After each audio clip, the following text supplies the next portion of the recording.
Velha, vai viver sua vida. Deixa a nossa em paz. Ele gritou isso como se estivesse arrancando a minha pele com as próprias mãos. E não foi dentro de casa. Não foi numa discussão particular, escondida, onde só a gente sabe o que aconteceu. Foi na calçada. Na rua. Na frente da minha porta. Com gente olhando. Eu ouvi o som da voz dele bater nos muros, atravessar os portões, subir pelas janelas. Eu vi a dona Conceição parar de mexer nas plantas. Eu vi o seu Moacir segurar a mangueira do carro e ficar estático. Eu vi uma cortina se mexer do outro lado da rua, devagar, como quem quer enxergar melhor sem ser visto. Eu vi uma menina no portão da casa dela abrir a boca de susto e puxar a mãe pela blusa. E eu fiquei ali, parada. Parada com a mão apertando a alça da minha bolsa de tecido floral, aquela bolsa simples que eu costurei há tantos anos que eu nem sei mais quantos. A costura já gasta nas pontas, a estampa já desbotada pelo sol, mas firme. Como eu sempre fui. Firme por fora. Por dentro eu estava queimando. Eu não respondi. Eu não gritei de volta. Eu não xinguei. Eu não implorei. Eu não fiz nada do que todo mundo esperaria de uma mãe humilhada em público. Eu fiquei em silêncio. Mas meus olhos disseram tudo. Disseram que alguma coisa dentro de mim tinha acabado de morrer. Disseram que eu ouvi aquilo não só como ofensa, mas como sentença. Disseram que eu cansei. Disseram que eu fiquei tão cansada que a raiva virou uma coisa fria, dura, definitiva. E eu sei. Eu sei o que você pode estar pensando agora. Você pode estar pensando, que tipo de filho chama a própria mãe de velha como se ela fosse um traste? Que tipo de homem grita isso na frente dos vizinhos? E eu vou te dizer uma coisa. Isso não aconteceu do nada. Isso foi construído. Tijolinho por tijolinho. Um pouco de desprezo aqui. Um pouco de silêncio ali. Um pouquinho de humilhação disfarçada de piada. Um pouquinho de controle escondido de educação. Até virar isso. Até virar ele com a boca cheia de ódio, me expulsando da vida dele como se eu fosse um problema. E se você está aqui comigo agora, eu quero que você faça uma coisa por mim. Só uma. Me diz nos comentários o que você acha disso até aqui. Me diz com honestidade. Eu fui fraca por ficar calada? Eu fui forte por não reagir? Eu fui boba por chegar nesse ponto? Me diz. E se essa história mexe com você, se inscreve no Afonso História agora, porque se você sair antes do fim, você vai perder justamente a parte que explica como uma mãe vira fantasma na vida do próprio filho e como, às vezes, o silêncio é o começo de uma resposta que dói muito mais do que qualquer grito. 3 dias depois, ele recebeu uma carta registrada. 3 dias. Eu não falei com ele nesses 3 dias. Eu não mandei mensagem. Eu não liguei. Eu não fui atrás. Eu fiquei na minha casa, andando de um cômodo para o outro, como se eu estivesse contando os passos de uma vida inteira. E eu vou confessar, na primeira noite, eu chorei. Chorei sim. Chorei de raiva, chorei de vergonha, chorei com o rosto enterrado no travesseiro para ninguém ouvir. Chorei como eu não chorava há muito tempo. Mas na segunda noite, eu parei de chorar. Na segunda noite, eu fiquei acordada olhando para o teto, ouvindo o tic-tac do relógio, e a dor foi virando outra coisa. Foi virando cálculo. Foi virando clareza. Foi virando decisão. Na terceira manhã, quando eu levantei, eu não era mais a mesma mulher que tinha ouvido aquele grito. Na terceira manhã, eu já tinha escolhido. E aí, quando o carteiro chegou na casa dele com a carta registrada, ele assinou. Pegou o envelope. Abriu. E foi naquele segundo exato, que o rosto dele perdeu toda a cor. Eu sei disso porque alguém viu. Sempre tem alguém que vê. Sempre tem alguém que conta. Sempre tem um vizinho que observa e depois vem falar como quem não quer nada. Eu vou chegar nessa parte. Eu vou te contar tudo. Só que antes de você achar que isso é só uma história de mãe abandonada, eu preciso te dizer quem eu sou. Meu nome é Neuza. E eu tenho 68 anos. 68 anos de vida. 68 anos de trabalho. 68 anos engolindo coisa que eu não deveria engolir. 68 anos acreditando naquela mentira bonita que a gente aprende cedo, que família é onde a gente é respeitado. Eu preciso voltar um pouco no tempo, porque a sua cabeça precisa entender o caminho. Porque se você não entender o caminho, você vai pensar que eu acordei um dia e decidi sumir só para punir o meu filho. E não foi isso. Não foi uma birra. Não foi uma vingança de novela. Foi uma reação de sobrevivência. Eu sempre fui costureira. Desde menina eu aprendi a dar ponto reto, ponto invisível, a olhar para um tecido e imaginar uma roupa antes de cortar. Eu aprendi com a minha mãe a transformar retalho em coisa bonita. A fazer uma barra bem feita virar respeito. A fazer um concerto bem feito virar comida na mesa. E eu vou te falar com toda a raiva do mundo. Eu construí minha vida com as mãos. Eu construí meu filho com as mãos. Eu construí a educação dele com as mãos. Eu construí o futuro dele com as mãos. E hoje, essas mesmas mãos que costuraram tudo, foram tratadas como se não valessem nada. O pai do Rodrigo, o Walter, morreu quando eu ainda era jovem. Eu não vou entrar em detalhe que não precisa, mas eu vou te dizer a verdade que importa. Eu fiquei viúva cedo. E quando eu digo cedo de um jeito que muda a pessoa. Eu fiquei com um menino pequeno e um vazio enorme dentro de casa. E junto do vazio veio uma pergunta que martela até hoje. E agora? Não apareceu ninguém para me salvar. Não apareceu parente para pagar conta. Não apareceu milagre. Apareceu o boletim de água. Apareceu aluguel. Apareceu remédio. Apareceu comida. Apareceu uniforme escolar. E apareceu um menino com olhos de medo, me olhando como quem pergunta se a vida vai continuar. Eu continuei. Eu coloquei a máquina de costura na sala, onde antes tinha riso, onde antes tinha conversa de casal, e transformei a minha sala em oficina. De dia eu costurava. De noite eu costurava. Eu costurava até a vista embaçar e eu não enxergar mais os pontinhos pequenos. Eu costurava até a mão doer. Eu costurava até a agulha furar o meu dedo e eu fingir que não doeu, porque eu não tinha tempo para sentir dor. Eu acordava antes do sol. Eu fazia café. Eu penteava o cabelo do meu filho. Eu colocava o uniforme nele, uniforme que muitas vezes fui eu mesma que fiz, porque comprar pronto era caro demais. Eu levava ele para a escola e voltava correndo, como se eu estivesse em guerra. Porque eu estava. Era uma guerra silenciosa contra a falta. Contra a dor, contra o medo. E eu tinha uma regra dentro de mim. Uma regra que eu repetia como oração: dignidade ninguém tira. Ninguém tira. Nem a pobreza. Nem a viúves. Nem o abandono. Nem o cansaço. O Rodrigo cresceu vendo eu trabalhar. Ele fazia lição de casa na mesma mesa em que eu cortava tecido. Ele via linha espalhada pela casa, via tesoura, via fita métrica, via minha coluna curvada. E ele cresceu ouvindo eu falar as mesmas coisas. Eu falava: meu filho, a gente pode não ter muito, mas o que a gente tem é nosso. E ninguém tem o direito de tratar a gente como menos. Eu falava: você não precisa ser melhor do que ninguém, mas você precisa ser homem de caráter. Eu falava: respeito não se compra. Respeito se vive. E sabe qual é a parte que me dá ódio? Sabe qual é a parte que me dá vontade de rir de nervoso? Ele parecia entender. Ele parecia. Quando ele era pequeno, ele me abraçava do nada. Me chamava de mãe como se essa palavra fosse uma casa. Quando ele era adolescente, ele era aquele tipo de menino que não me dava trabalho. Estudava, tirava nota boa, chegava em casa no horário, não me fazia chorar por preocupação.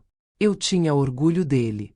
Orgulho daquele jeito que dá até vergonha de admitir, porque parece exagero, mas mãe é assim. Mãe olha para o filho e acha que o mundo inteiro cabe dentro dele. Aí veio o vestibular. E eu nunca vou esquecer. Nunca. Ele queria a administração. Ele falava de terno, de empresa grande, de carreira. Eu olhava para ele falando com brilho no olho e via o menino que eu protegi do mundo inteiro. Eu via a minha luta ganhando forma. Quando saiu o resultado, ele entrou em casa com o papel na mão, tremendo. Eu lembro da respiração dele falha, como se ele não estivesse acreditando. E ele disse: passei. Ele disse: mãe, eu passei. E eu chorei. Eu chorei como se eu estivesse parindo ele de novo. Eu chorei com um orgulho que doía no peito. Mas aí a vida faz o que ela sempre faz. Ela joga a conta na mesa. A faculdade era particular. E a mensalidade era alta. Eu vou falar de dinheiro aqui, mas eu vou falar do jeito que dá para entender. Porque o que importa não é só o valor. É o que o valor representa. A mensalidade era de 1.850 por mês. Por 4 anos. Fora transporte. Fora material. Fora comida. Fora tudo. Eu fiz as contas na ponta do lápis, na mesa da cozinha, com a mesma caneta que eu anotava pedido de cliente. E quando eu terminei, eu senti um frio. Eu não tinha aquele dinheiro. Eu tinha confecção pequena. Eu tinha encomendas. Eu tinha trabalho. Mas eu não tinha um cofre. Eu não tinha herança. Eu não tinha uma família rica. Eu tinha minhas mãos. E eu tinha um apartamento. Um apartamento simples de 2 quartos que a minha mãe tinha deixado para mim. Era o único pedaço de segurança que eu tinha no mundo. O único. Aquele tipo de coisa que você guarda no coração porque sabe que, se a vida desabar, você pelo menos tem um teto. Eu vendi. Eu vendi. Eu vendi o meu teto para comprar o futuro do meu filho. E quando eu falo isso, eu sinto uma raiva tão grande que eu quase não consigo respirar. Porque eu não vendi por obrigação. Eu vendi por amor. Eu vendi por fé. Eu vendi porque eu olhei para o Rodrigo e pensei, ele vai ser diferente. Ele vai lembrar. Eu lembro do dia em que eu contei para ele. Ele tentou recusar. Ele disse, mãe, não faz isso. Ele disse, a senhora vai ficar sem nada. E eu segurei o rosto dele com as 2 mãos e falei, eu prefiro ficar sem parede do que te ver sem caminho. Eu achava que estava sendo heroína. Hoje eu vejo que eu estava ensinando ele a receber tudo sem medir o custo. Eu vendi o apartamento. Eu paguei a faculdade. Eu continuei morando de aluguel numa casa pequena, simples, sem luxo, mas com paz. Eu tinha um pé de jabuticaba no quintal. Eu tinha minhas linhas, meus panos, minha máquina. Eu tinha o sorriso do meu filho quando ele saía para a aula. E eu tinha esperança. Ele se formou. Na formatura, eu fiquei no fundo, porque eu nunca gostei de chamar atenção. Mas quando chamaram o nome dele e ele subiu no palco com aquela beca, eu senti que tudo tinha valido a pena. Cada madrugada. Cada dor nas costas. Cada lágrima. Eu aplaudi até a mão ficar quente. Eu pensei, pronto. Agora ele vai cuidar de mim. Agora ele vai lembrar. Ele arrumou emprego. Ele começou ganhando pouco e depois foi subindo. Ele comprou um carro. Ele me levava para um cinema de vez em quando. Ele sentava comigo para assistir novela. Ele chegava em casa e dizia, mãe, eu devo tudo à senhora. E eu fui guardando essas palavras dentro de mim como se fossem joias. Eu fui acreditando que eu tinha criado um homem. E aí vem a parte que te prepara para o que aconteceu na calçada. Vem a parte que mostra como um filho vira outra pessoa sem você perceber. Porque mudança grande não chega como explosão no começo. Ela chega como poeira. Chega como detalhe. Chega como pequenas coisas que você engole. Até virar um grito. Eu não vou falar o nome dela agora como vilã de filme, porque eu sei que você já está pronta para apontar o dedo. Eu também apontei. Eu também quis culpar. É mais fácil culpar outra pessoa do que aceitar que o seu próprio filho escolheu. Mas eu vou te dizer o começo como foi, do jeito que aconteceu. Quando a mulher entrou na vida dele, meu filho começou a sair mais. Começou a ficar menos tempo em casa. Começou a responder mensagem olhando por cima do ombro. Começou a sorrir para o celular e ficar irritado comigo por qualquer coisa. Não foi da noite para o dia. Foi devagar. Só que mãe, quando ama, fica se enganando. Mãe sempre acha que é fase. Mãe sempre acha que depois passa. E eu, por mais inteligente que eu achasse que era, eu fui a pior de todas. Eu fui a que mais se enganou. Porque eu queria acreditar que ele era o mesmo menino. Eu queria. E eu estou te contando isso com raiva, mas não é só raiva do Rodrigo. É raiva de mim também. Raiva de eu ter ficado tanto tempo sendo paciente, sendo educada, sendo compreensiva, como se compreensão fosse obrigação e respeito fosse favor. E antes que você ache que eu vou te jogar a história inteira de uma vez, eu vou te pedir uma coisa. Fica comigo. Porque a parte que vem agora é a parte em que tudo começa a apertar. É a parte em que a minha casa vira visita. É a parte em que a minha neta vira moeda. É a parte em que o dinheiro vira armadilha. E é a parte que explica por que, quando ele gritou velha, eu não respondi. Eu já tinha respondido por dentro há muito tempo. Se você está sentindo essa história te prender, se você está com aquele nó na garganta, se inscreve no Afonso Story, porque o que eu vou contar daqui para frente não é só sobre mim. É sobre o que acontece quando a gente passa a vida dando tudo e, no fim, é tratado como se não tivesse dado nada. E eu te prometo, a forma como isso vira e a forma como eu sumo é uma lição que muita gente precisava ouvir antes de se perder tentando agradar quem não respeita. Eu vou encerrar este primeiro capítulo aqui, com a imagem que não sai da minha cabeça. A imagem do meu filho na calçada. A voz dele cortando o ar. As janelas com olhos escondidos. A minha bolsa apertada na mão. E eu por dentro dizendo para mim mesma, sem mexer os lábios: você me mandou viver minha vida. Então agora você vai ver o que acontece quando eu obedeço.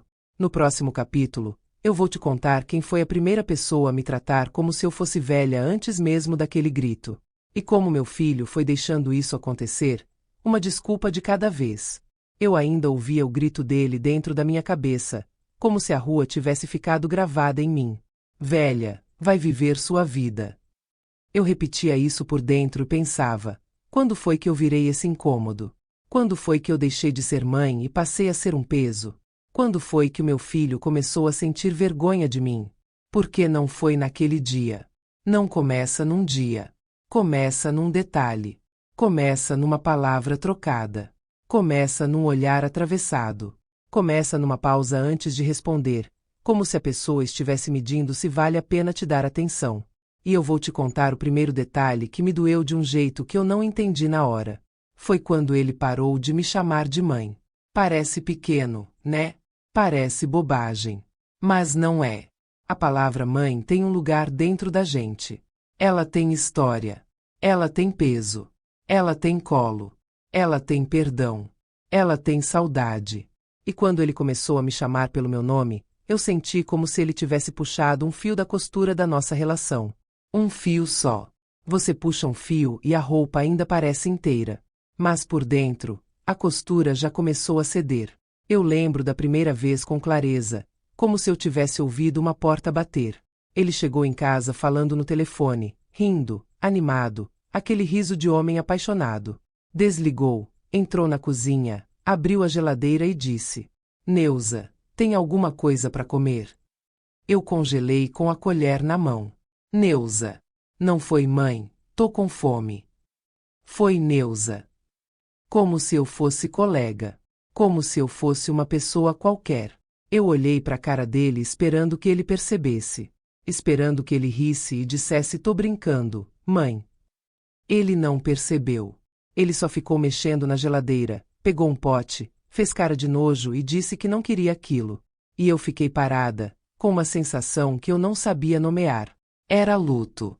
Era luto do filho que eu achava que tinha. Só que eu ainda não tinha coragem de admitir. Nessa época, a mulher já tinha entrado na vida dele. E eu vou te dizer, com a raiva amarga de quem viu tudo acontecer. Ela entrou e foi tomando espaço como quem toma casa alheia. Ela não chegou gritando. Não chegou xingando. Não chegou dizendo: vou separar você da sua mãe. Ela chegou sorrindo. Sorriso fino. Olhar que mede. Tom que parece educado, mas tem uma pontinha de deboche escondida na ponta da língua. A primeira vez que ele levou ela na minha casa, eu fiz o que toda mãe faz quando quer ser aceita. Eu limpei tudo. Eu não limpei só o chão. Eu limpei as marcas da vida. Eu passei pano como se eu pudesse apagar cansaço, apagar idade, apagar pobreza, apagar a história de uma casa onde eu lutei. Eu fiz comida de domingo. Eu arrumei a mesa. Eu tirei a toalha que eu mesma fiz, aquela que eu guardava para visita, e pensei: hoje eu vou mostrar para essa moça que aqui tem respeito. Ela chegou com perfume forte, roupa cara, unha perfeita, e aquele jeito de quem entra num lugar já achando que está acima. Ela olhou ao redor como quem avalia uma loja. E eu senti. Eu senti na hora. Aquele olhar dizia: é isso que ele tem? É daqui que ele veio? Ela sentou, pegou o celular, deixou em cima da mesa como se fosse um símbolo, como se dissesse minha vida lá fora, isso aqui é só um intervalo. Eu servi a comida e tentei puxar conversa. Perguntei do trabalho dela. Perguntei se ela tinha família. Perguntei coisas simples, porque eu sou simples. E ela respondia com frases curtas, enquanto olhava para a tela. Até que em algum momento, ela levantou o olho e disse: Rodrigo falou que a senhora costura. O jeito que ela disse a senhora não foi respeito. Foi teatro. E quando ela disse costura, foi como se fosse uma palavra antiga, quase engraçada. Eu respondi que sim, que era meu trabalho desde sempre. Ela sorriu e soltou: Que fofo! Fofo! Como se fosse hobby. Como se fosse passatempo de senhora. Como se não fosse essa costura que pagou a faculdade do homem que ela estava beijando. Eu engoli. Engoli como eu engoli 1000 coisas na vida, porque eu pensei: calma, Neuza. Não faz drama. É a namorada do seu filho. Você quer ele feliz. E foi aí que eu errei. Eu errei porque eu comecei a abrir mão de mim para manter ele perto. E quem abre mão de si, vira o quê? Vira alguém que aceita migalha. E a fome cresce. Eles começaram a namorar sério. E com o namoro sério veio o primeiro controle. Eu ligava para ele e ele não atendia. Depois ele mandava mensagem dizendo que estava ocupado. Antes ele me ligava todo dia. Antes ele chegava em casa e contava as coisas. De repente, eu tinha que adivinhar. De repente, eu tinha que esperar. De repente, eu tinha que pedir. E eu odeio isso. Odeio lembrar que eu virei pessoa que pede. Eu que nunca pedi nada a ninguém. Eu que criei filho sozinha. Eu que segurei as pontas quando tudo desabou. Eu que vendi o meu teto para ele estudar. Agora eu tinha que pedir um tempo na agenda do meu próprio filho. E sabe qual foi o segundo detalhe que me rasgou? Quando ele começou a me corrigir. Eu falava uma coisa simples, tipo leva um casaco que vai esfriar. E ele respondia com impaciência, olhando pro lado, como se alguém tivesse ouvindo. Mãe, para. A Patrícia não gosta quando você fica se metendo. Se metendo. Se metendo. Como se eu não tivesse passado a vida inteira dentro da vida dele. Como se eu fosse vizinha curiosa. E eu comecei a sentir vergonha. Não vergonha dele. Vergonha de mim. Vergonha de falar. Vergonha de existir perto deles. E aí, quando eles decidiram casar, eu confesso, eu fiquei feliz. Feliz porque eu ainda tinha esperança. Eu ainda acreditava que casamento não apaga a mãe. Eu ainda achava que ele ia casar, mas ia continuar sendo meu filho. Eu ainda achava. A festa foi bonita. Bonita do tipo que eu nunca tive na minha vida. E eu paguei parte. Eu paguei porque ele pediu. Ele pediu com aquele tom manso, aquele tom que ele sabe usar comigo desde criança. Ele disse que era o sonho dela. Ele disse que era o sonho deles. E eu dei. Eu dei porque mãe dá. Só que nesse dia, no meio da festa, eu senti algo gelado. Eu me senti invisível. Ela abraçou os pais dela como se fossem reis. Ela tirou foto com as amigas dela sem parar. Ela pegou o buquê e fez questão de jogar olhando pro lado. E comigo foi um cumprimento seco, rápido, quase automático. E eu fiquei com um sorriso parado na cara, tentando fingir que não doía. Porque sabe o que dói mais do que ser maltratada? É ser ignorada. Ignorada como se você não fosse nada. Depois do casamento, eles foram morar num apartamento bonito, num bairro mais caro do que o meu. E eu fiquei feliz por ele. Feliz, mas com uma pedra no estômago. Porque eu percebi que ele estava entrando num mundo onde eu não cabia. E o mundo dele começou a ter regras. Regras que eu não criei. Regras que eu nunca concordei. A primeira regra foi a visita. Antes, eu ia na casa dele a hora que eu quisesse. Eu era mãe. Eu não precisava marcar horário. Depois, eu precisei ligar antes. E de repente, nem ligar era suficiente.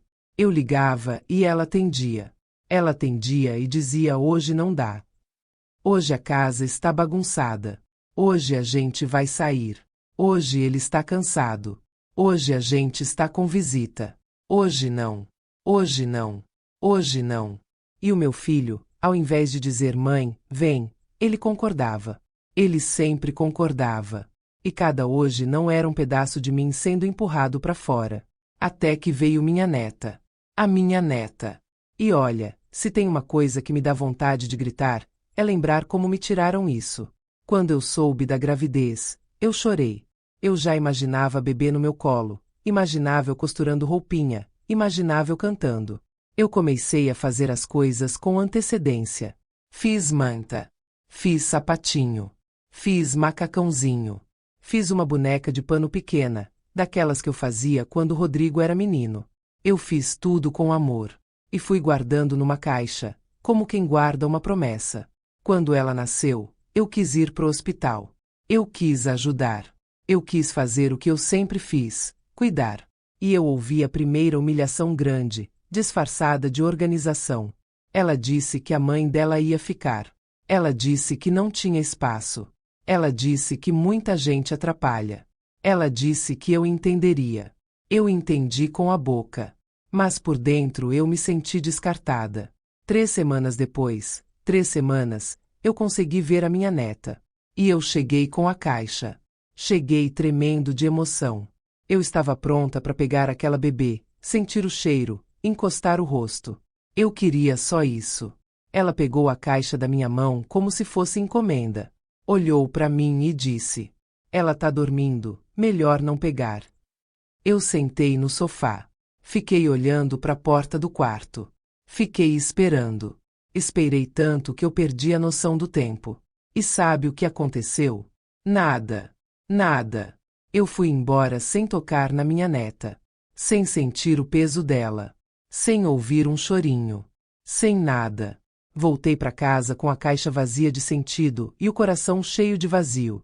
E daí em diante, tudo virou agenda. Eu tinha que pedir hora. Eu tinha que pedir permissão. Eu tinha que aceitar meia hora. E mesmo assim, muitas vezes eu era barrada. Ela estava doente. Ela estava irritada. Ela estava dormindo. Ela não pode hoje. Ela não pode. E eu comecei a me sentir como se eu fosse uma ameaça. Como se eu fosse alguém que pudesse contaminar a vida perfeita deles. Como se eu fosse vergonha. E o meu filho aceitava. Aceitava porque era mais fácil. Aceitava porque era confortável. Aceitava porque era covarde. Eu estou dizendo essa palavra agora, sem dó. Covarde. Porque homem que deixa a mãe ser humilhada em silêncio é covarde. E eu sei que isso é pesado, mas eu não vou adoçar. Eu não estou aqui para contar história bonitinha. Eu estou aqui para contar a verdade. E se você está sentindo essa verdade te dar um aperto, se inscreve no Afonso Story. Não porque eu preciso de número, mas porque essas histórias, quando você acompanha até o fim, elas te ensinam a enxergar sinais que muita gente ignora. E eu queria ter enxergado antes. Eu queria ter escutado alguém me dizendo não aceita, quando eu ainda tinha força para evitar o pior. O pior começou a mostrar os dentes no aniversário da minha neta. Ela ia fazer 4 anos. Eu esperei convite. Esperei uma ligação. Esperei uma mensagem. Nada. Aí eu liguei. Eu liguei com aquela vergonha de quem está implorando por um lugar que deveria ser seu. Perguntei o horário. E ele respondeu com uma calma que me deu vontade de quebrar um copo. Mãe, vai ser pequeno. Só as crianças da escola. Só as crianças. Eu não fui convidada para o aniversário da minha própria neta. E depois eu vi as fotos. Eu vi a festa lotada, decoração, buffet, um monte de gente, os pais dela, os amigos deles, todo mundo. E eu não. Eu fiquei em casa olhando para a parede. E foi nesse dia que eu senti a rachadura. Uma rachadura que não se conserta com conversa. Uma rachadura que vira abismo. Eu tentei falar com ele. Marquei encontro num lugar público, porque ir na casa dele era como pedir autorização para respirar. Eu sentei com ele, olhei nos olhos dele e disse: "Eu estou sentindo que vocês não querem mais que eu faça parte." Ele desviou o olhar. Desviou. E naquele desvio, eu entendi. Eu entendi que ele já tinha escolhido. E quando eu fui embora daquele encontro, eu fui embora com uma certeza amarga. Aquela mulher não precisava me expulsar. Meu filho já tinha aberto a porta. E sabe o que vem depois, quando você já foi empurrada para fora e mesmo assim ainda tenta ficar? Vem o uso. Vem a mão estendida. Vem o sorriso falso. Vem o mãe, a gente precisa conversar. Vem o momento em que eles lembram que você existe, não por amor, mas por interesse. E é exatamente isso que aconteceu. Um sábado, tarde, campainha tocando. Eu no quintal. Eu abri o portão e vi os dois. Arrumados demais. Gentis demais. Sorridentes demais. E o meu estômago avisou antes da minha cabeça entender. Quando gente fria fica doce do nada, tem veneno escondido. Eles entraram. Trouxeram coisa da padaria. Sentaram na minha mesa. E eu vou parar este capítulo aqui, bem no instante em que ele limpou a garganta e disse: Mãe, a gente veio pedir uma coisa. Porque o que ele pediu depois disso não foi só dinheiro. Foi a prova final de que, para eles, eu já não era mãe. Eu era caixa eletrônico com rosto. Quando ele disse mãe, a gente veio pedir uma coisa, eu senti o meu corpo todo endurecer. Eu não sei explicar direito, mas mãe sente. Mãe sente quando o filho entra na casa dela com um sorriso que não é sorriso. Sorriso de gente que quer alguma coisa. E o pior é que eu já tinha visto esse sorriso antes, lá atrás, quando ele era menino e queria brinquedo caro. A diferença é que naquela época ele tinha 6 anos. Agora ele era um homem feito. E mesmo assim, usou o mesmo truque. Ele limpou a garganta, olhou rápido para ela, e ela cutucou ele com o cotovelo, daquele jeito discreto que não é discreto. Eu vi. Eu sempre vi tudo. Eu só passei tempo demais fingindo que não via. Mãe, ele falou, apareceu uma oportunidade muito boa. Muito boa mesmo. O tom era ensaiado. Como se ele tivesse decorado as palavras no caminho. Eu fiquei quieta. Não por calma. Por instinto de sobrevivência. Porque toda vez que eu falava, eu saía perdendo. E eu já estava cansada de perder. Ele começou a explicar. Falou de um amigo do trabalho. Falou de franquia. Falou de negócio garantido. Falou de lucro certo. Falou daquele jeito que o homem fala quando quer parecer importante. E eu só olhando. Só ouvindo. Só esperando a facada. A facada veio do jeito que vem sempre. De repente. Sem vergonha. A entrada é de 95 mil. 95 mil. Eu senti o ar sair do meu peito. 95 mil não é dinheiro de pedir. 95 mil é dinheiro de vida.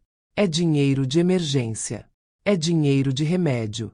É dinheiro de aluguel. É dinheiro de paz. E eu tinha guardado aquele dinheiro como quem guarda um guarda-chuva num céu sempre nublado.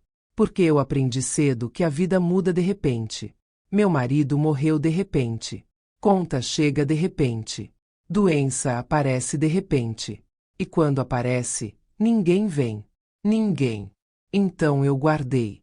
Centavo por centavo. Costura por costura. Bico por bico. Economia por economia. E agora estavam na minha frente, sentados na minha mesa, comendo minha comida, pedindo quase tudo. Eu não consegui nem responder de primeira. Eu só olhei para a cara dele.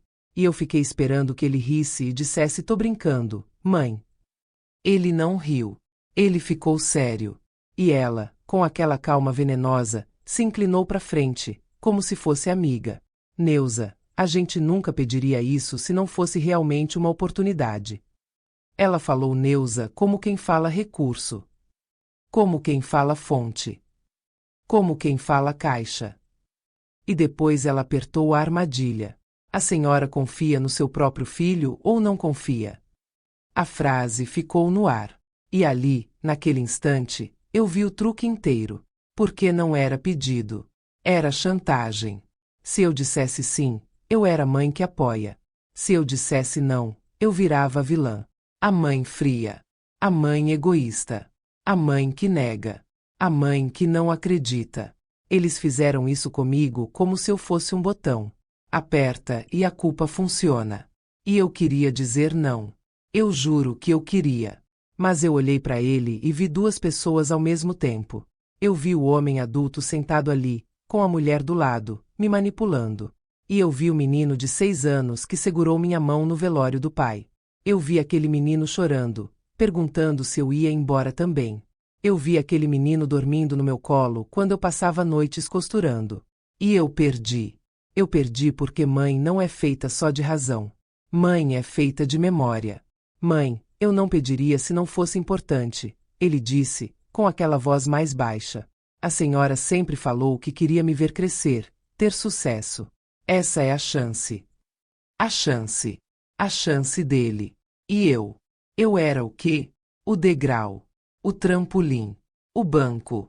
Eu respirei fundo e disse a frase que hoje eu gostaria de arrancar da minha boca. Tá bom. Eu empresto. O sorriso dela veio rápido, largo. Sorriso de vitória. Sorriso de quem acabou de ganhar uma aposta. Ele veio me abraçar. Me abraçou forte. Falou obrigado, mãe. E eu fiquei ali, com o corpo dele no meu, sentindo um frio na espinha, porque aquele abraço não tinha amor. Tinha alívio. Alívio de quem conseguiu. 3 dias depois, eu fui ao banco. Eu lembro como se fosse agora. A luz branca do banco, o ar gelado, a fila, o barulho de senha. Eu com a bolsa na mão, aquela bolsa floral que eu mesma fiz, e o papel com os dados da conta. Eu tremia. Eu tremia porque eu sabia. Eu sabia que alguma coisa estava errada. E mesmo sabendo, eu fui. Transferi 95 mil para a conta dele. 95 mil. A moça do caixa me perguntou se eu tinha certeza. Eu disse que sim. Ela não sabia que eu estava assinando um documento invisível que dizia: você vale menos que a necessidade do seu filho. Aí veio o contrato. Um papel simples, digitado por ela. Palavra bonita para deixar o golpe com cara de família. Dizia que eu emprestava 95 mil. Que eles devolveriam em 6 meses. Com juros. Total de 105 mil. Assinaram os dois. Assinei eu. Guardei na gaveta. E fiquei tentando me convencer de que eu tinha feito a coisa certa. Nos primeiros dias, eles foram doces. Doces demais. Ele ligava uma vez por semana. Perguntava se eu estava bem. Ela mandou foto da minha neta. Uma foto. Como se fosse prêmio. Como se ela estivesse dizendo: olha como eu sou generosa. E eu, boba, respondi com coraçãozinho. Respondi com alegria. Porque eu ainda achava que carinho era real. Mas carinho deles tinha prazo. E quando o prazo começou a apertar, eles começaram a sumir. No 3º mês, ele já não ligava. No 4º, atendia com pressa. No 5º, falava como se eu estivesse incomodando. No 6º, que era o mês da devolução, ele fez o que gente desonesta faz. Ele esperou. Esperou para ver se eu ia ter coragem de cobrar. Eu esperei 2 semanas. 2. Eu me odiava por estar esperando. Mas eu esperei porque eu queria acreditar que ele ia lembrar sozinho. Acreditar que ele ia ser homem sozinho. Não foi. Eu liguei. Filho, eu disse, já passou o prazo do empréstimo. Silêncio. Aquele silêncio que dá vontade de gritar. Mãe, ele respondeu, o negócio tá indo bem, mas a gente ainda não conseguiu tirar lucro. Precisa de mais um tempo. Quanto tempo? Uns 3 meses, talvez. Talvez. Talvez é palavra de quem não tem intenção. 3 meses viraram 6. 6 viraram 8. E eu comecei a sentir o meu corpo adoecer. Não de doença de hospital. Doença de desgosto. Eu ficava sem fome. Eu acordava de madrugada. Eu olhava pro teto e lembrava do dinheiro saindo da minha conta. Eu lembrava do sorriso dela. Eu lembrava do contrato na gaveta. E eu pensava, você fez isso com você mesma, Neuza. Você se entregou. O dia que eu descobri do carro foi o dia que eu entendi que não era atraso. Era roubo. Foi na feira. Eu comprando verdura. Uma vizinha veio falando. Ai, Neuza, vi seu filho outro dia. Que carro lindo! Um Corolla novinho. Corolla. Eu senti minha vista escurecer. Eu voltei para casa com as pernas bambas, como se eu tivesse pisado em vidro. Entrei no Facebook. Eu quase não usava. Mas eu usei naquele dia como quem procura prova de traição. E lá estava. Foto. Ele do lado do carro. Sorriso. Legenda. Conquista nova.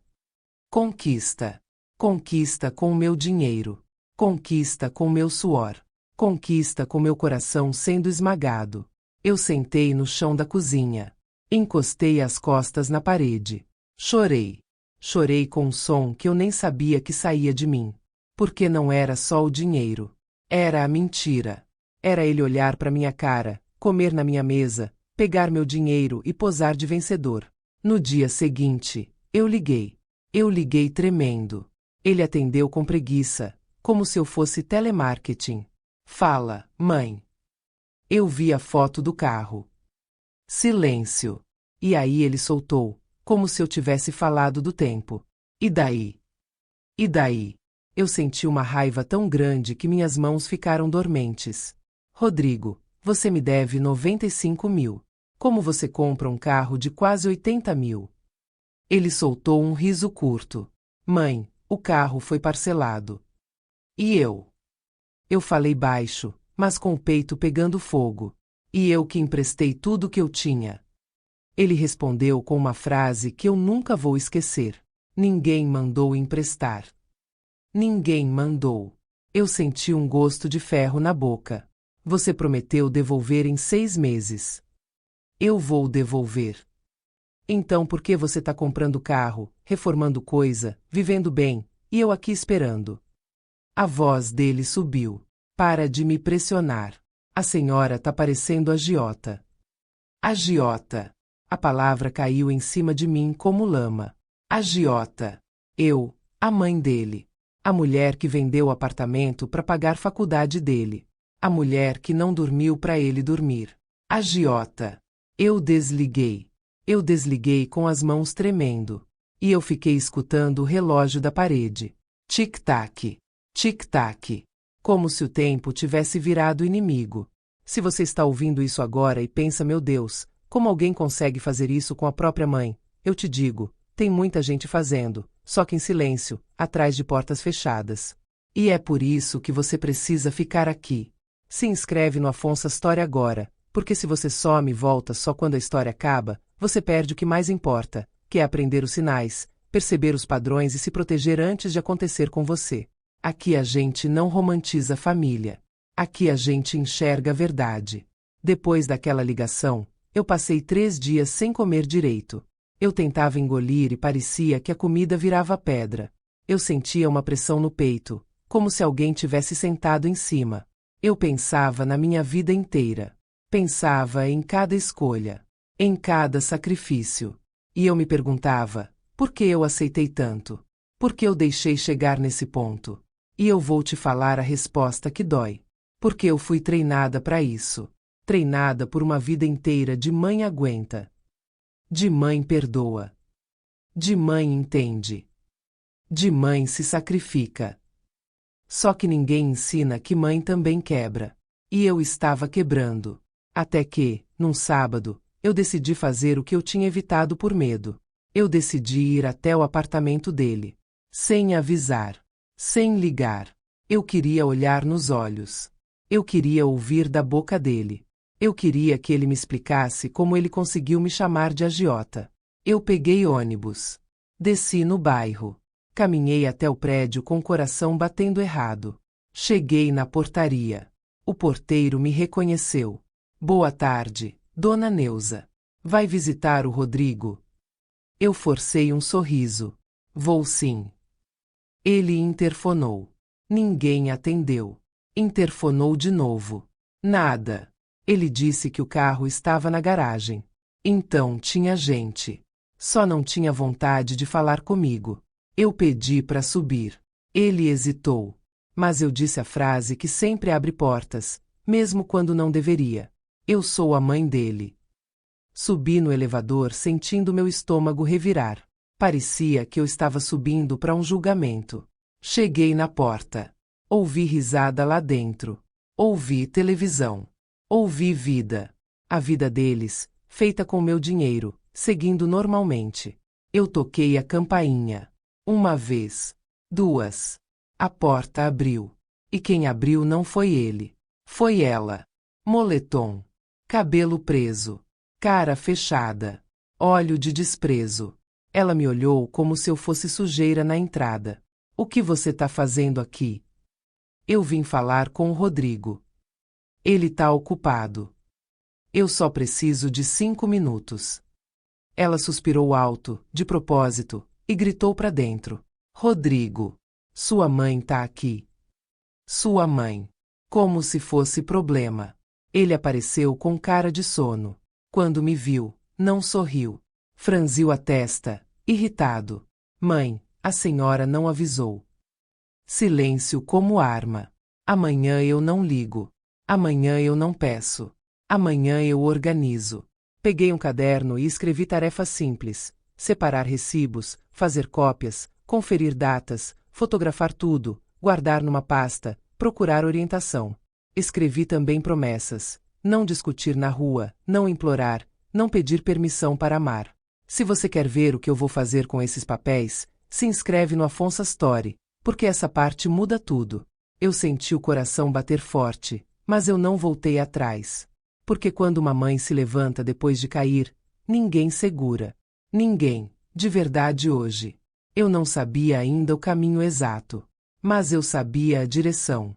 Eu ia parar de implorar por respeito. Eu ia sair do lugar onde eu era humilhada. E eu ia deixar uma mensagem que ele nunca esqueceria, não por vingança, mas para eu conseguir respirar de novo. Na manhã seguinte, eu acordei com o corpo pesado, mas com a mente estranhamente clara. Sabe quando a gente chora tanto que parece que secou por dentro, e no lugar das lágrimas nasce uma frieza que não é maldade, é proteção? Era isso. Eu levantei, lavei o rosto, fiz café e não liguei para o meu filho. Eu não mandei mensagem.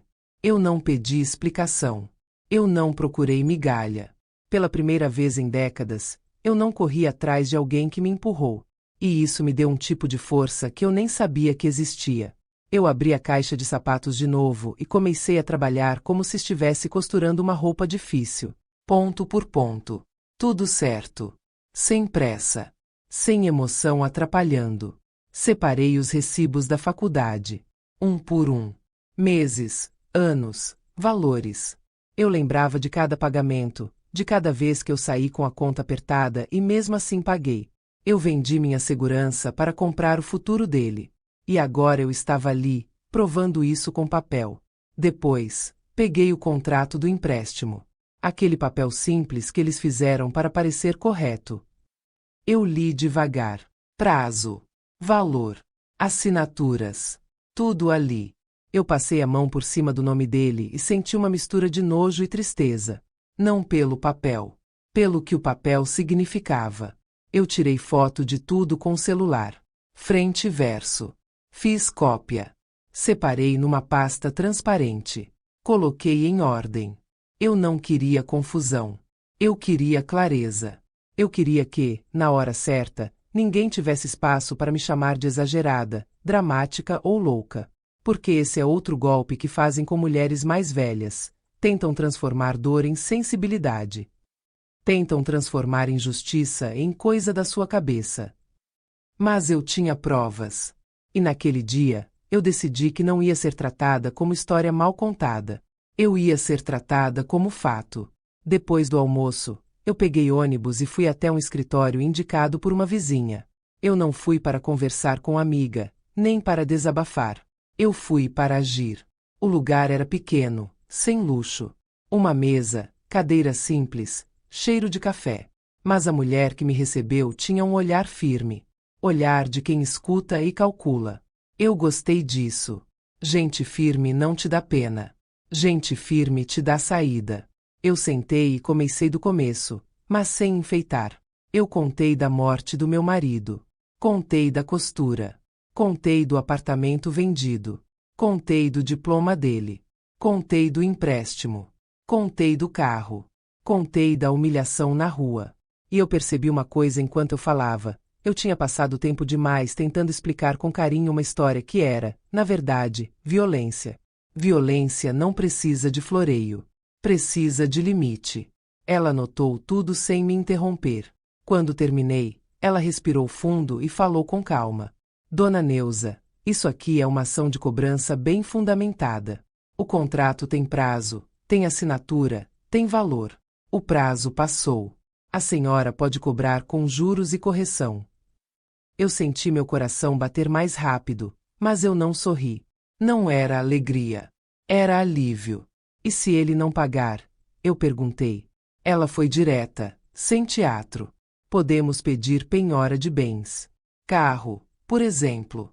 E dependendo do que for provado, pode existir discussão sobre fraude. Mas eu quero saber, a senhora quer resolver com justiça ou quer apenas assustar? A pergunta ficou ali, pesada. Eu pensei na palavra assustar e senti vontade de rir, só que sem humor.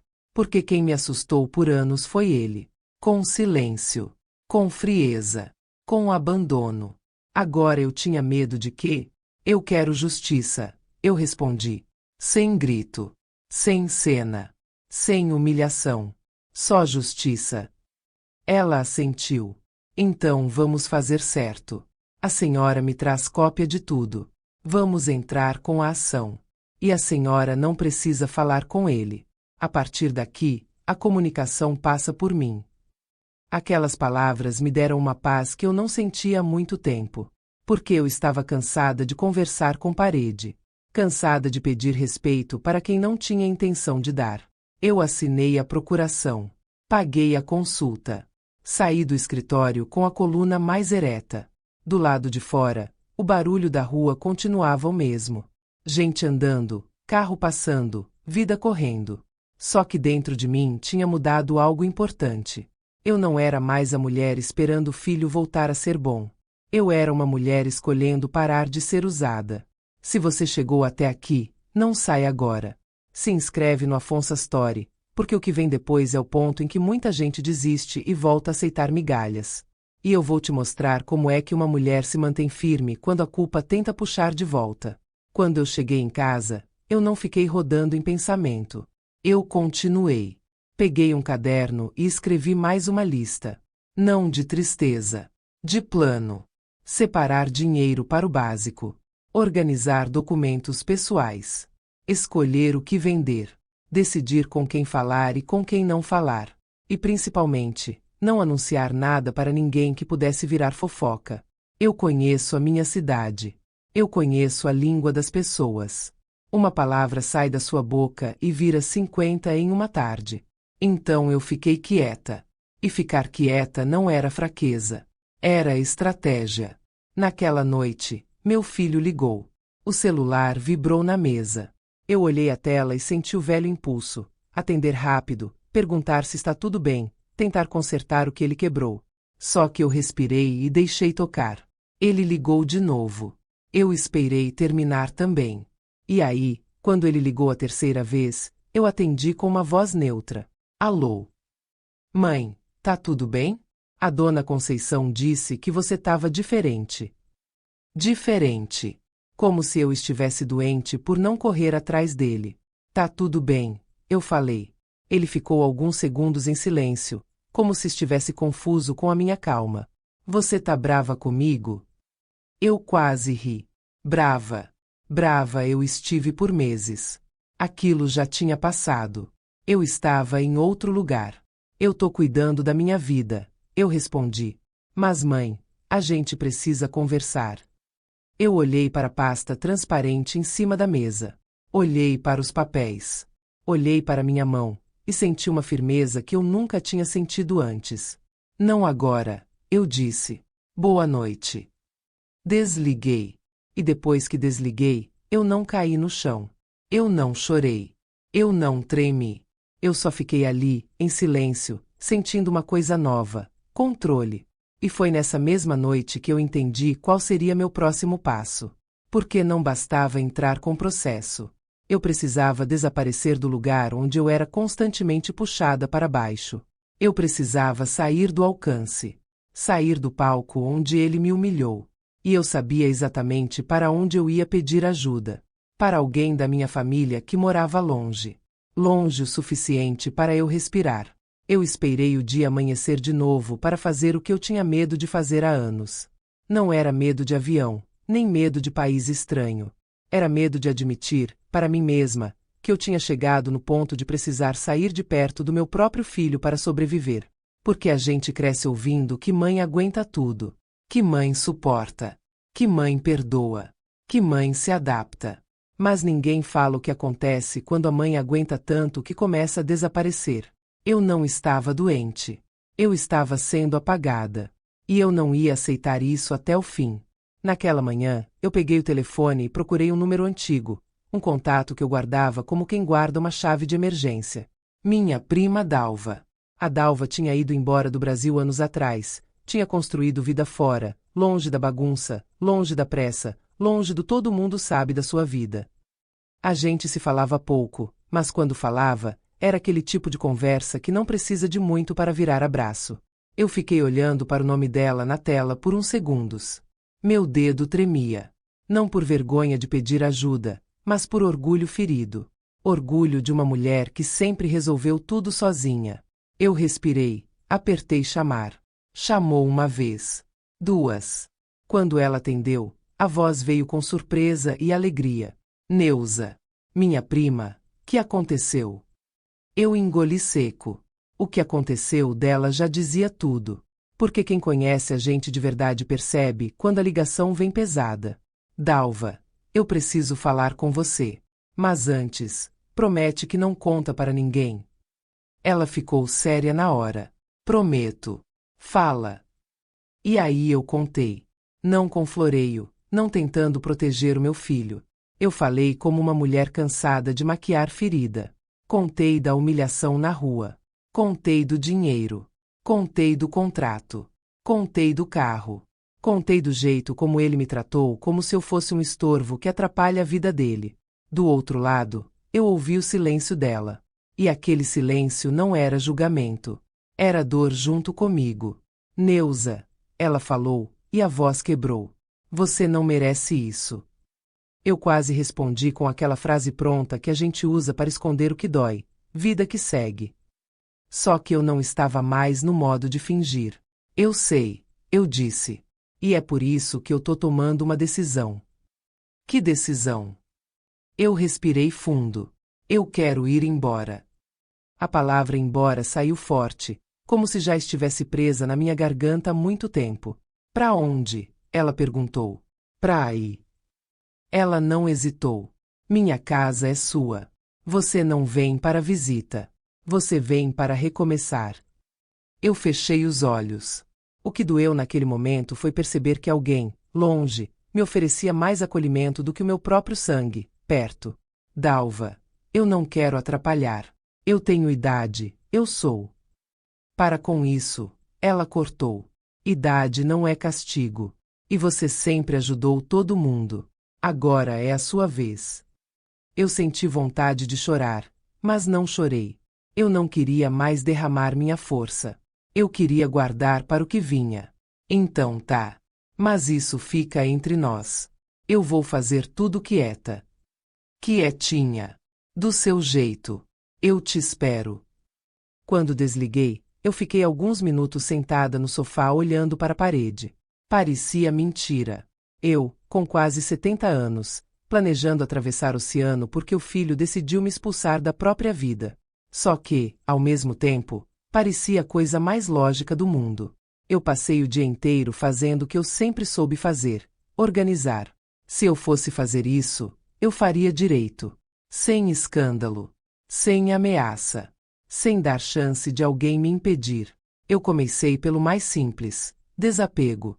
Peguei sacolas e fui separando roupa. As que eu usava de verdade, eu dobrei com cuidado. As que estavam paradas, eu coloquei para doação.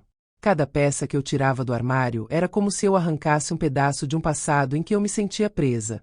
Depois, fui para os móveis. Eu não podia vender tudo de uma vez, porque vizinho repara. E vizinho fala. Eu conheço essa rua. Eu conheço as curiosas, os amigos que gostam de notícia triste. Eu comecei devagar. Coisas pequenas. Uma estante velha, 2 cadeiras, uma mesinha. Eu anunciei em grupo de bairro. Marquei retirada em horários que não chamassem atenção. E, enquanto eu fazia isso, eu reparei em mim mesma. Eu estava mais leve. Ainda com dor, sim. Mas com direção. A dor sem direção vira desespero. A dor com direção vira coragem. No meio da tarde, eu peguei a pasta transparente com os documentos e guardei numa bolsa mais discreta. Não era paranoia. Era precaução. Eu não queria que ninguém tivesse acesso ao que era meu, porque eu já tinha visto como as pessoas podem se tornar estranhas quando sentem cheiro de dinheiro e fraqueza. E foi aí que eu me peguei pensando na Melissa. Minha neta. O coração apertou. Porque eu sabia que minha saída ia ter preço emocional. Eu sabia que aquela menina não tinha culpa e que, mesmo assim, ia sentir minha ausência como se fosse rejeição. E eu fiquei com raiva de novo. Uma raiva limpa, direta. Raiva de adultos que usam criança como argumento quando convém, mas não respeitam os sentimentos dela no dia a dia. Eles me impediram de ser avó, mas depois iam dizer que eu abandonei? Eu já conseguia ouvir as versões que eles inventariam. E foi ali que eu entendi. Eu precisava deixar uma mensagem. Uma carta. Um bilhete. Algo que não pudesse ser torcido. Algo que fosse direto. Algo que doesse o suficiente para ele lembrar da consequência, mas claro o suficiente para eu não me perder em culpa. Se você está acompanhando essa história, fica aqui comigo no Afonso Story. Se inscreve agora, porque o que vem não é só fofoca de família. É aquele tipo de virada que muita gente sonha em fazer, mas trava, por medo de julgamento. E eu vou te mostrar como é que se segue em frente mesmo tremendo por dentro. No fim do dia, meu telefone tocou. Era ele de novo. Eu olhei e deixei tocar mais um pouco. Não por vingança, mas porque eu estava treinando meu coração a não obedecer no automático. Quando atendi, ele veio com um tom meio doce, meio desconfiado. Mãe, você tá estranha. Tá acontecendo alguma coisa? Eu respirei e respondi com firmeza, sem agressividade. Tá acontecendo, sim. Eu tô aprendendo a me respeitar. Ele ficou mudo. Aí tentou puxar. Mas mãe, a gente é família. Família. Essa palavra, na boca de quem te maltrata, vira chantagem. Família não humilha, eu disse. Boa noite. Desliguei. E depois do clique, eu abri a gaveta e peguei papel e caneta. Eu comecei a escrever rascunhos. Rasguei 2. No terceiro, eu parei. Porque eu entendi que não era para escrever com raiva descontrolada. Era para escrever com precisão. Eu queria que ele lesse e sentisse o chão balançar. Não porque eu queria destruir meu filho, mas porque eu queria que ele finalmente entendesse o que ele destruiu em mim. Eu sempre achei que comprar uma passagem era só clicar, pagar e pronto. Para mim, foi como assinar um divórcio invisível. Um divórcio de uma vida em que eu era chamada só quando servia. Eu não contei para ninguém. Nem para vizinho, nem para conhecida, nem para parente fofoqueiro. Eu só mantive contato com 2 pessoas. A Dalva, lá fora, e a doutora Valéria, aqui. E isso me salvou. Eu fui até uma lan house perto do mercado, porque eu não queria comprar nada no meu computador antigo, com medo de alguém mexer, ver e espalhar. Eu sentei, coloquei os óculos e procurei o voo. São Paulo para Lisboa. Eu olhei as datas e escolhi uma semana depois. Uma semana. Tempo suficiente para eu organizar o básico. Curto bastante para ninguém desconfiar. Quando eu confirmei a compra, o coração apertou forte. Não de dúvida. De luto. Luto da mãe que eu achei que seria para sempre. Luto da família que eu construí sozinha e que, no fim, me expulsou do próprio sofá. Eu saí da lan house com a passagem no e-mail e uma calma estranha no corpo. Era como se eu tivesse atravessado uma linha que não dá para desatravessar. Naquele mesmo dia, eu fui encontrar a doutora Valéria de novo. Entrei no escritório com a pasta transparente debaixo do braço. Ela olhou e entendeu sem eu falar. Já organizou tudo. Organizei. Ela abriu, conferiu, fez cópias e foi objetiva. Vou dar entrada na ação esta semana. A senhora vai precisar estar disponível para assinar mais um documento. Depois, eu assumo. Eu perguntei o que eu realmente queria saber. Quando ele vai saber? Ela respondeu sem rodeio. Quando for notificado. Notificado. A palavra soou como martelo. Eu respirei, e antes que a culpa tentasse me morder, eu lembrei da calçada, dos vizinhos, da frase dele me reduzindo a nada. Eu não estava fazendo isso por orgulho. Eu estava fazendo por sobrevivência. E quando ele ligar? Ele vai ligar, ela disse. Ele vai tentar. Mas a senhora não precisa atender. A senhora não precisa negociar. Se quiser responder, responda por mim. Eu agradeci, saí e fui andando devagar pela rua, com o sol batendo na testa. Eu senti uma pontada de tristeza. Porque o que eu mais queria era não precisar disso. O que eu mais queria era um filho que me abraçasse e dissesse: Mãe, me perdoa, eu enlouqueci. Só que a vida não entrega o que a gente merece. Ela entrega o que a gente permite. Em casa, eu continuei o plano em silêncio. Vendi mais algumas coisas, mas sempre no ritmo certo. Sem chamar atenção. Anunciei um armário velho, um ventilador, uma máquina de costura que já não era minha primeira, e algumas panelas duplicadas.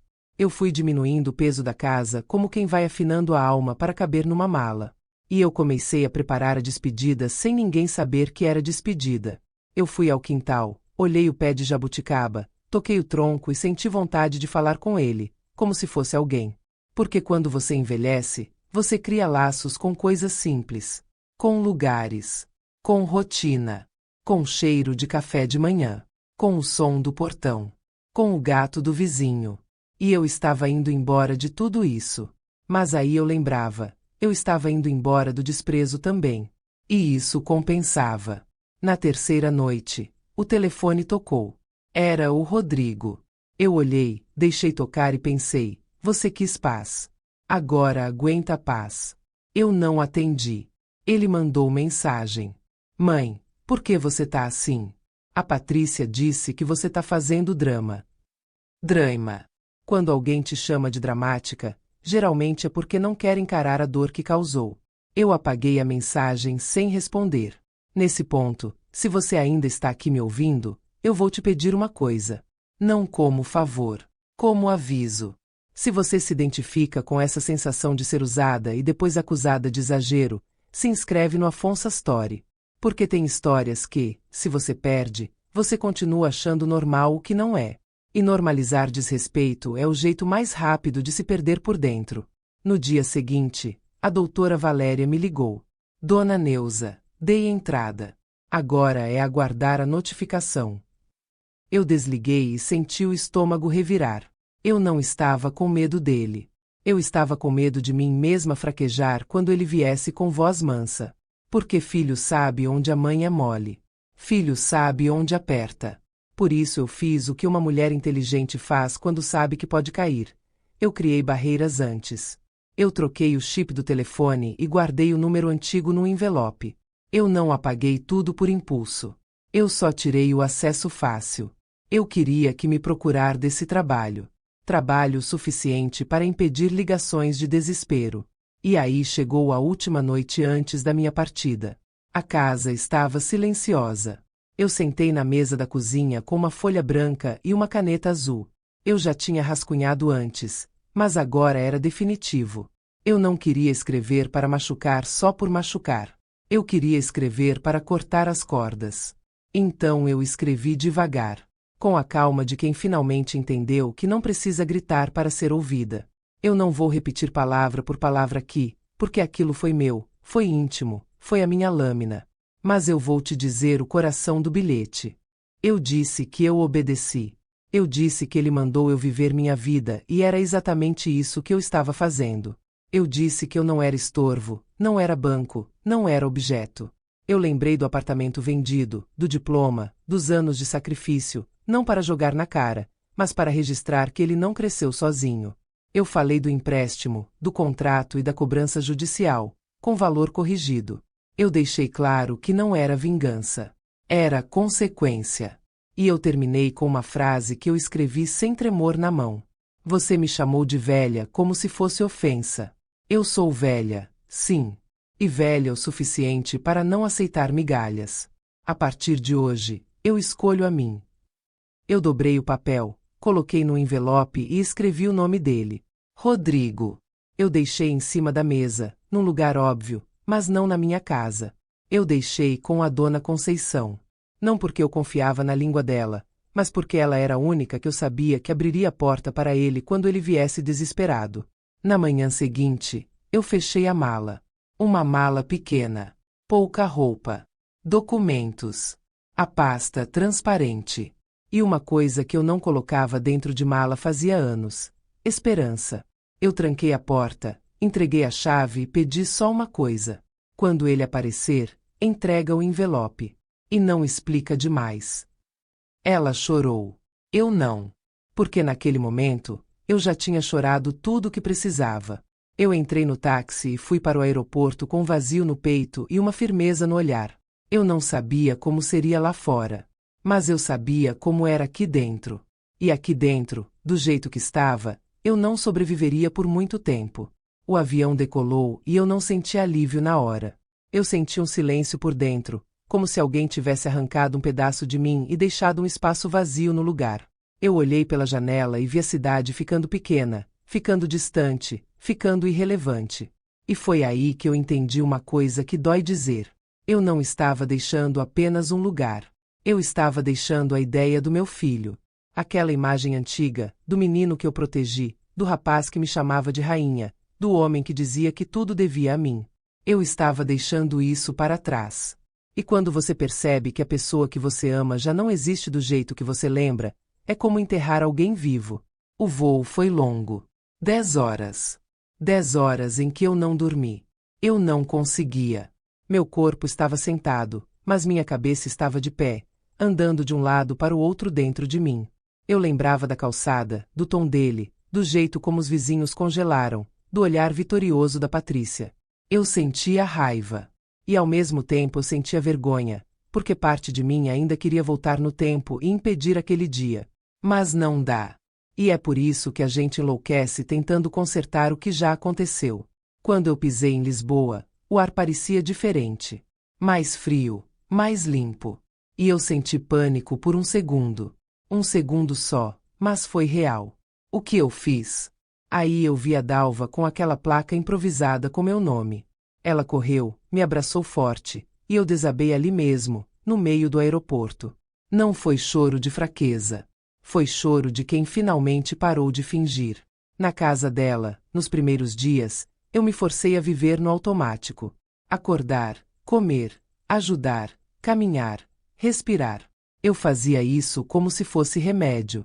Porque se eu parasse para pensar demais, eu quebrava de novo. E eu não queria quebrar mais. Eu queria me reconstruir. Só que a vida não deixa a gente reconstruir em paz. Ela testa, cutuca, joga coisa na nossa cara para ver se a gente volta atrás. E foi na terceira semana em Portugal que a doutora Valéria me ligou. Eu atendi com o coração acelerado, porque eu já sabia que notícia de advogado nunca vem leve. Dona Neuza, ele já foi notificado. A palavra notificado atravessou meu peito. Eu imaginei o Rodrigo abrindo a papelada, lendo o nome dele, vendo valor, vendo data, vendo que não era blefe. Eu não senti prazer. Eu senti um cansaço profundo. Porque, no fundo, eu preferia 1000 vezes ter um filho decente do que ter um processo ganho.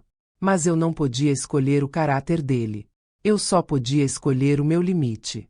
A doutora Valéria continuou. Ele tentou pedir seu contato. Eu neguei. A comunicação vai seguir por aqui.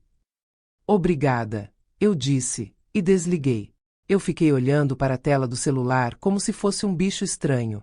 Eu ainda não tinha acostumado com a ideia de estar longe, de não estar ali para ver o circo pegar fogo, de não ouvir a Patrícia gritar, de não ver meu filho tentar se explicar com aquela cara de coitado. Mas no mesmo dia, eu recebi outra ligação. E essa foi a ligação que mudou tudo. A doutora Valéria falou com um tom diferente, mais tenso. Dona Neuza, uma mulher me procurou. Ela disse que tem informações sobre o dinheiro, sobre aquele investimento. Eu senti a garganta fechar. Quem é? Ela disse que trabalhou com a Patrícia. E que tem prova. Prova. Eu me sentei na cama e senti as pernas moles. A doutora Valéria me passou o número. Eu liguei. Atendeu uma voz jovem, nervosa. Alô? É a Neuza. Silêncio do outro lado. A respiração dela ficou pesada, como se ela estivesse se preparando para atravessar uma ponte perigosa. Dona Neuza, meu nome é Jéssica. Eu trabalhei com a Patrícia. Eu tô com medo, mas eu não consigo ficar calada. Eu senti uma raiva subindo, quente, porque eu já intuía o que vinha. Só que uma coisa é imaginar, outra coisa é ouvir. Fala. Ela respirou fundo. A franquia nunca existiu. Era mentira. Eu fiquei imóvel. Por uns segundos, eu não respondi. Minha mente tentou negar, como se negar fosse uma forma de diminuir o estrago. Como assim nunca existiu? Eu consegui perguntar. Ela contou rindo. Na loja. Para amigas. Disse que inventou a história para convencer o Rodrigo a pedir dinheiro para a senhora. Meu coração bateu forte. Eu não estava só sendo cobrada. Eu tinha sido enganada por um plano. Você tem como provar isso? Ela hesitou, e eu ouvi o medo na voz dela. Eu gravei uma conversa. Eu estava gravando porque desconfiava que ela queria me prejudicar. E nesse dia, ela falou disso. Eu tenho o áudio. O meu corpo todo ficou gelado. Manda. 5 minutos depois, chegou o arquivo.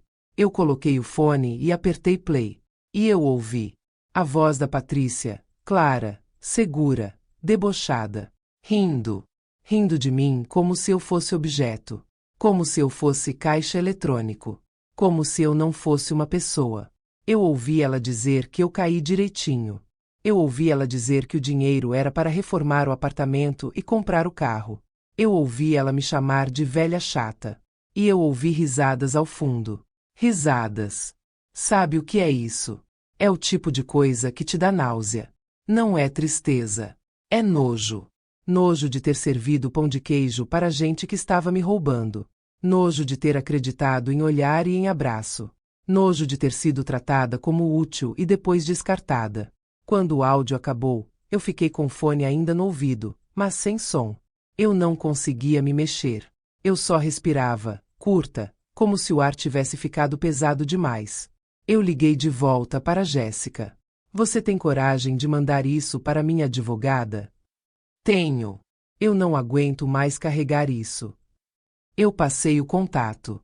Quando desliguei, eu tremia. E aí eu fiz uma coisa que eu nunca pensei que faria. Eu comecei a rir. Um riso baixo, sem humor, um riso de desespero. Porque era absurdo. Era absurdo demais. Eu pensei no Rodrigo. Pensei na pergunta que não queria sair da minha cabeça. Ele sabia? Ele foi cúmplice desde o início? Ou ele foi manipulado e, depois, escolheu continuar a mentira? E aí eu lembrei da frieza dele ao telefone. Eu lembrei do é problema meu o que eu faço com meu dinheiro. Eu lembrei do você tá parecendo agiota. Eu lembrei do grito na rua. E a resposta veio como soco. Ele pode até não ter inventado. Mas ele sustentou. Ele se acostumou com a mentira. Ele achou aceitável. E isso já era o suficiente para eu não voltar atrás. Se você está aqui comigo, me ouvindo até agora, não solta minha mão nesse ponto. Se inscreve no Afonso Story. Porque muita gente acha que o pior é o grito. Não é. O pior é descobrir que te enganaram com risada. E é exatamente aqui que a maioria das pessoas volta para a jaula por culpa. Eu não voltei. E você vai entender por quê. Eu mandei o áudio para a doutora Valéria. Ela ouviu e ficou em silêncio. Depois falou, bem firme. Isso fortalece muito o processo. E abre outra possibilidade. Eu não quero ver meu filho preso, eu respondi rápido, quase como reflexo. Eu podia estar com raiva, mas eu ainda era mãe. E esse é o veneno, você apanha e ainda protege. Ela entendeu. Então vamos usar isso no civil. Mas agora, dona Neuza, a senhora precisa se manter firme. Ele vai tentar te dobrar. Eu desliguei e fui para a janela. Lisboa lá fora. Telhados antigos. Um céu pálido.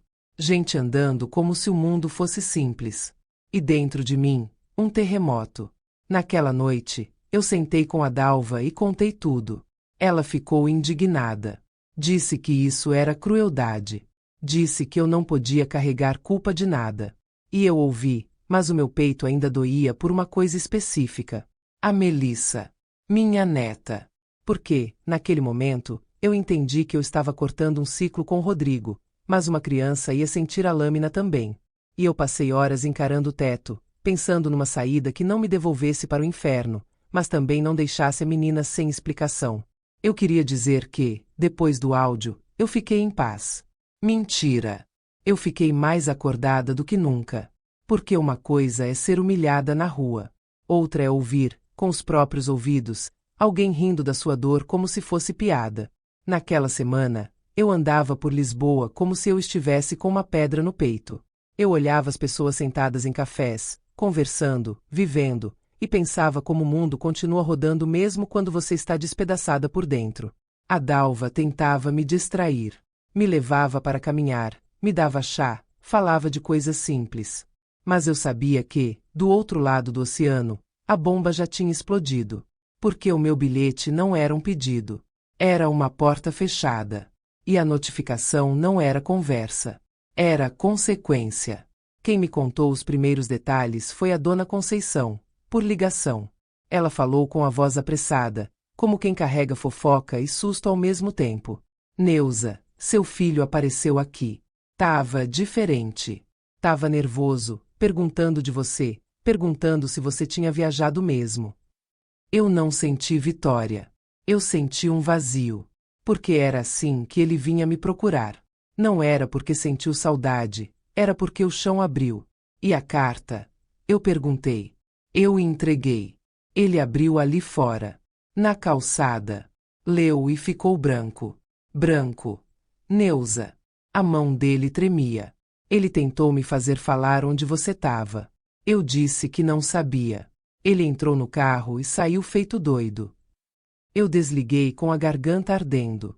Eu imaginei o Rodrigo lendo meu bilhete. Imaginei ele batendo o olho no trecho em que eu dizia que escolhia a mim.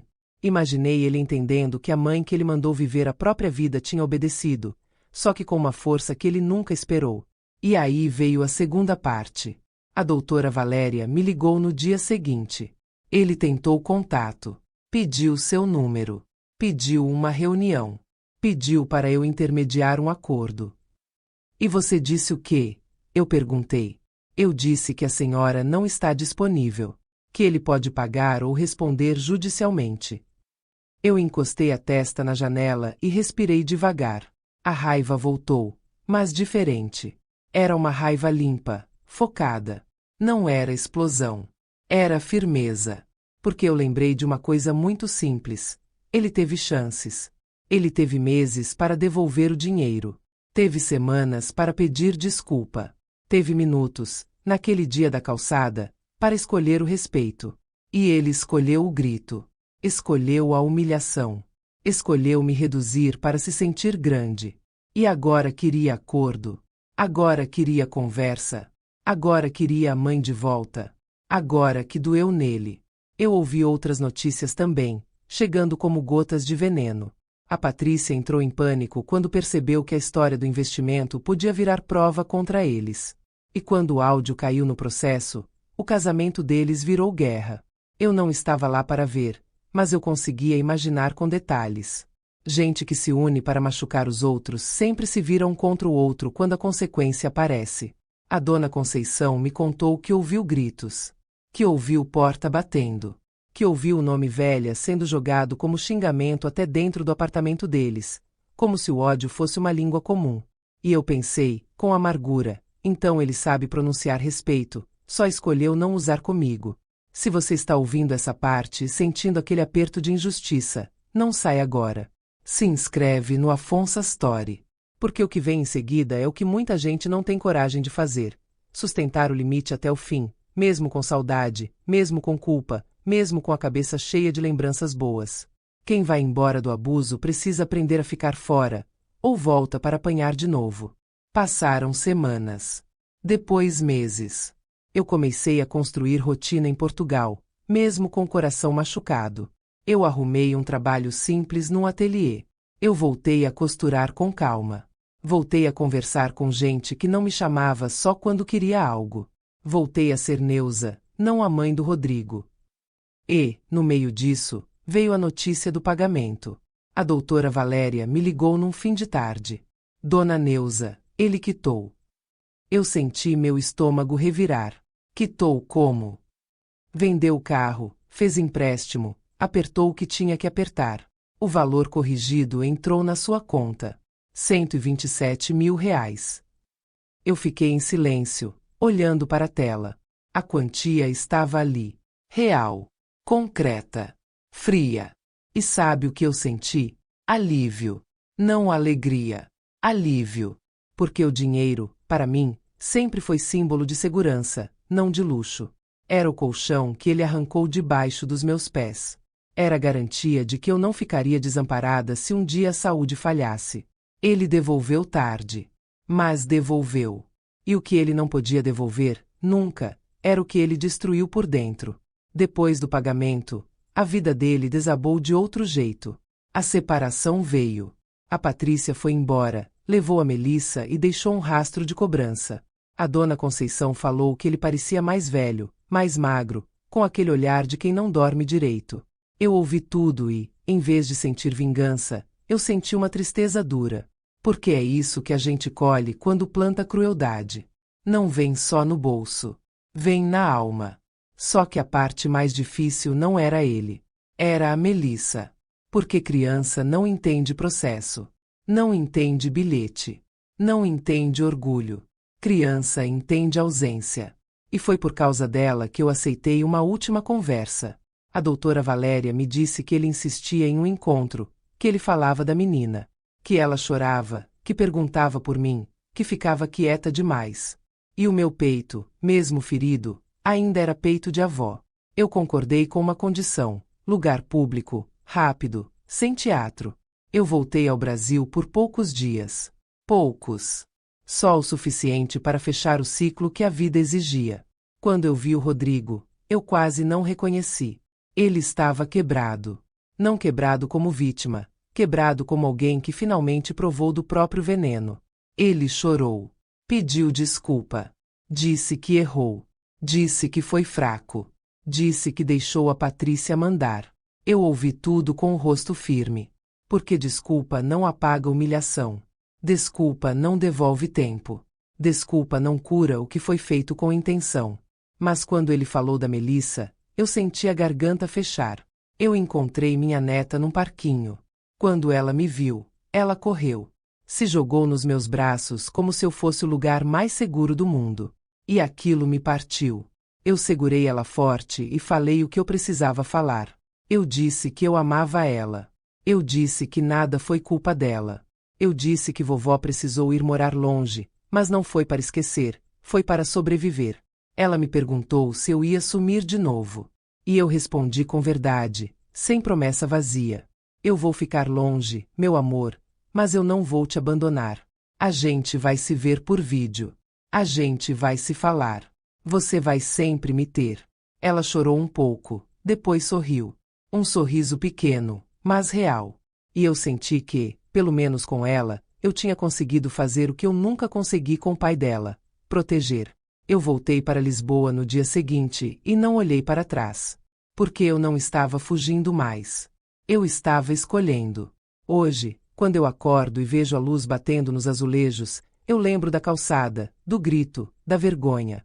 E eu lembro também do momento em que eu levantei da dor e decidi que não ia mais implorar por respeito. Eu aprendi que amor não é licença para humilhação. Que família não é desculpa para abuso. Que dignidade não tem idade. E que a gente não precisa gritar para se libertar. Às vezes basta sair em silêncio, com a cabeça erguida, e deixar a consequência falar. Se essa história te atravessou de alguma forma, escreve nos comentários de onde você está assistindo e o que você sentiu no momento em que ele gritou velha. E, por favor, se inscreve no Afonso Story. Não por caridade. Porque perder histórias como essa é perder a chance de reconhecer sinais, impor limites e se salvar antes que seja tarde. Dá o like, se inscreve e fica por aqui. Aqui a gente não romantiza a dor. Aqui a gente transforma a dor em decisão. Fim.